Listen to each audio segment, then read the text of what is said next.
Operation સિંદૂર પછી PM Modi પહેલીવાર ગુજરાત પ્રવાસે આવી રહ્યા છે। ગાંધીનગર, કચ્છ અને દાહોદમાં તેમના અનેક કાર્યક્રમો છે। અહીં આપણે દાહોદની વાત કરવાની છે કે દાહોદમાં વડાપ્રધાન મોદી ગુજરાતના પહેલા રેલવે પ્રોડક્શન યુનિટનું ઉદ્ઘાટન કરવાના છે। આ પ્લાન્ટ કયો છે, એની અંદર શું ખાસ છે, જો તેના વિશેની વાત કરવામાં આવે તો દાહોદમાં હાઈ સ્પીડ ઇલેક્ટ્રિક રેલવે એન્જિનનો પ્લાન્ટ બનીને તૈયાર થઈ ગયો છે। દાહોદમાં રોલિંગ સ્કોટ કારખાનામાં 9000 હોર્સ પાવરનું સિંગલ એન્જિન વાળું આ લોકોમોટિવ બનીને તૈયાર થઈ ગયું છે।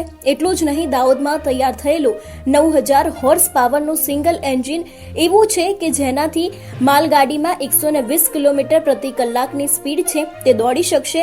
અને દાહોદમાં તૈયાર થયેલા પ્રથમ લોકોમોટિવ એન્જિનને EF9 નામ આપવામાં પણ આવ્યું છે। દેશમાં પહેલી વખત એન્જિનમાં લોકો પાયલટ માટે એસી અને ટોયલેટની પણ સુવિધા તૈયાર કરવામાં આવી છે। એટલે ખાસ કરીને વડાપ્રધાન મોદી છે ત્યાંનું લોકાર્પણ કરવાના છે અને દેશમાં પહેલી વખત આવું લોકો પાયલટ બની રહ્યું છે કે જેની અંદર અનેક સુવિધા છે તે પણ મૂકવામાં આવી છે।